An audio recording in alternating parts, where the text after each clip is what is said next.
In other words, CATL, the largest battery company in the world, says that this battery is fake.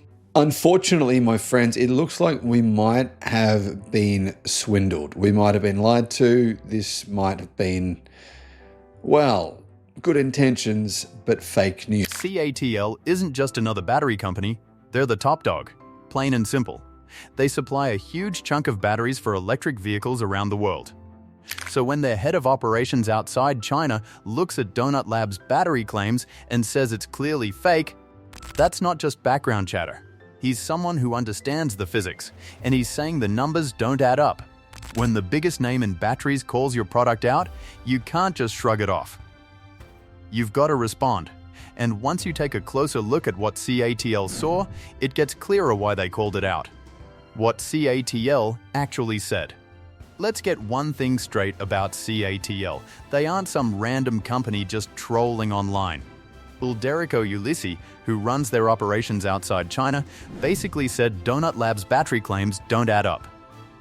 He called their battery clearly fake and explained that recycling unverified numbers isn't just empty hype, it actually hurts trust in the whole battery industry. When somebody like Ulissi, who's responsible for large-scale production, says this, it matters. CATL isn't a scrappy startup fighting for attention. Last year alone, they shipped 195 gigawatt-hours of batteries. That's more than anyone else, covering about a third of the global market. They know exactly how batteries perform in real-world conditions, what you can really expect from energy density, charge rates, and cycle life. So when Donut Lab claims a battery can charge from 0 to full in 5 minutes, pull off 400 watt-hours per kilogram, handle 100,000 cycles, and work anywhere from freezing to boiling, of course an expert is skeptical. Physics and materials science don't just flex for flashy marketing. What Ulissi is driving at is simple. Big claims demand big proof. You can't expect the industry or investors to believe in your product just because you put together some slick slides or a press release. You need solid data, real testing, and transparency. If you don't have all that, or you only have bits and pieces, your claims are fair game for scrutiny. That's exactly what Ulissi did, and he didn't make a fuss about it. Some folks might spin this as competition trash talking, but honestly, that's not it. CATL speaks from experience and scale, not jealousy. They know what it takes to build batteries for real cars at industrial sizes, and they're flat out saying Donut Labs' claims aren't in line with what's possible right now. Bottom line, CATL's skepticism isn't gossip or drama, it's a reality check from people who know what they're talking about. When the head of operations for the largest battery maker on the planet calls a product clearly fake, he isn't trying to squash new ideas, he's asking for the same solid proof everyone else needs to provide. If you're watching all this unfold, it's a sign these claims need serious, independent testing before anyone takes them at face value. What Svolt CEO said. If you thought CATL didn't hold back, just wait till you hear Svolt's CEO. Yang Hongxin went straight to the point. During Svolt's Battery Day earlier this year, he basically called out Donut Labs' battery, saying it doesn't exist in any real workable form. In other words, CATL, the largest battery company in the world, says that this battery is fake. The consensus among experts is that it is not a battery at all, but a supercapacitor, which can be charged with a lot of energy quickly, but also releases energy quickly. From his side, stacking up claims about fast charging, massive energy density, crazy long lifespan, and heat resistance just doesn't work. These specs clash with each other. Any half-decent battery engineer would see the contradictions right away. It's not just skepticism, Yang's coming from years in the trenches. Svolt builds batteries at a massive scale, and their engineers know the difference between what's possible and what's just wishful thinking or only works on paper. So when the CEO of a billion-dollar battery company gets up and calls this product non-existent, that's not just his opinion. That's a wake-up call for the whole industry. He didn't stop there either.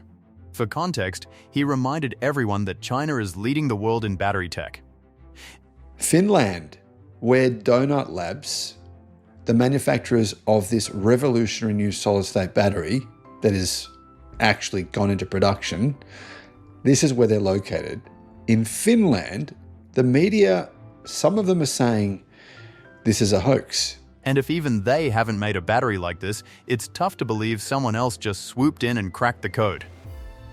It's not about national pride, it's just reality. Right now, China sets the pace for battery innovation. Here's what matters. These are industry leaders putting their reputations out there, calling out tech that just doesn't line up with what's physically possible. That type of critique carries a lot more weight than some YouTubers' hot take. So the next time you hear Donut Lab's wild claims, remember, these warnings aren't just from random skeptics. These are people who actually run the industry, calling out something they know isn't real. That's a pretty big signal for anyone trying to see through the hype. The academic skeptics. It's not just battery companies raising eyebrows. The academics, folks who actually spend their careers studying this stuff, aren't buying the Donut Lab story either. That it's proprietary information that they're not willing to disclose just yet, which I understand. And when I asked if they had any third-party validation that they could share, even if it was obfuscated for proprietary details, they said they're working on pulling that together to share with the public in the not-too-distant future. They wouldn't comment on the exact chemistry or method of production. Full stop. The reason is that it's proprietary information that they're not willing to disclose just yet, which I understand. And when I asked if they had any third-party validation that they could share, even if it was obfuscated for proprietary details, they said they're working on pulling that together to share with the public in the not-too-distant future. Take Shirley Meng, for instance. She swung by Donut Lab's CES booth and found, well, nothing, no live demo, not even a bare-bones display. That alone is a giant red flag. If you can't show even a basic working prototype, it's pretty hard to take big promises seriously. Then you have got Daniel Brandell from Sweden. He didn't sugarcoat it either. He said their claim was like a 10-year-old building a better moonlander. It's a funny image, but it drives home the point. The specs Donut Lab threw out just don't add up for a company with zero track record.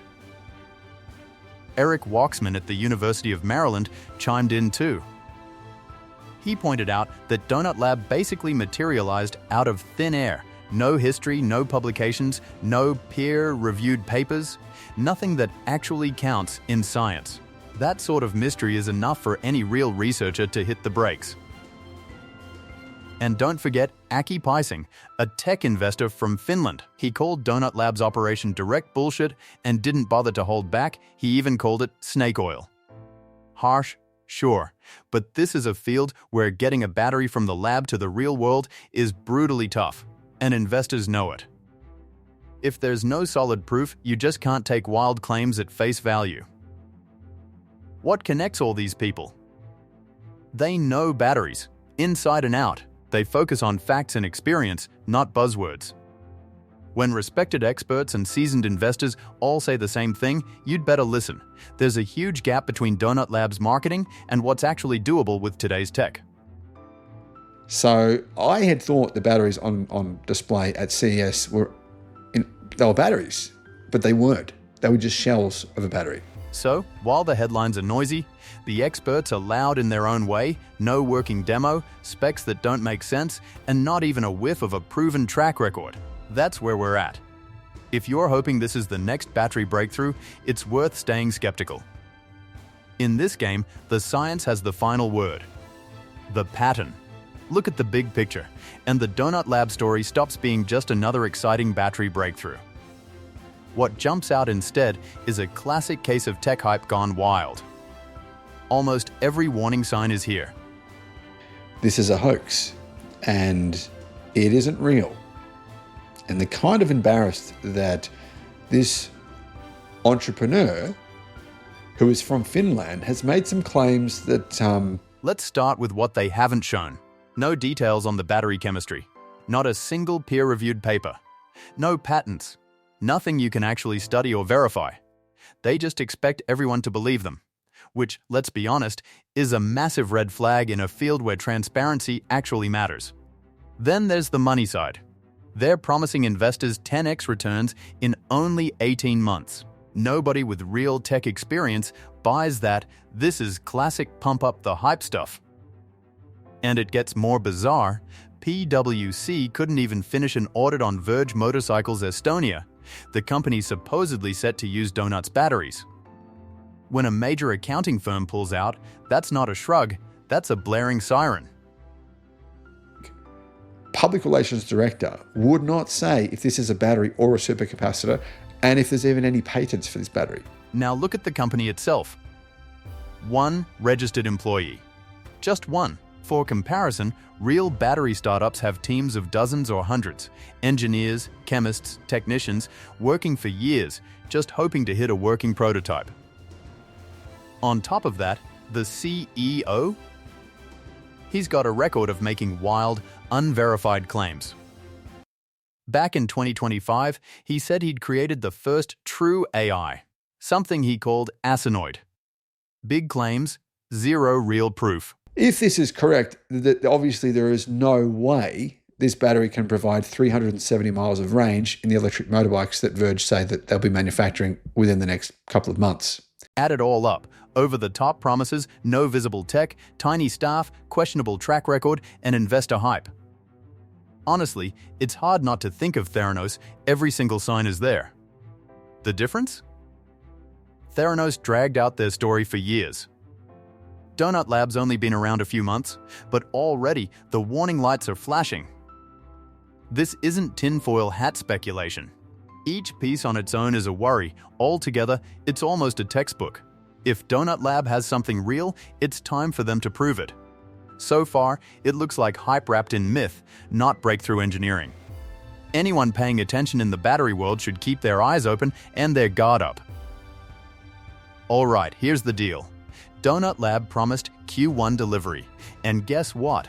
Q1 ends in just 2 weeks. Will they hit it? That's what we're digging into next. Make sure you hit subscribe and ring the bell, because the upcoming video breaks down the timeline collapse, the missed deadlines, and what it really says about this so-called miracle battery. You don't want to miss that.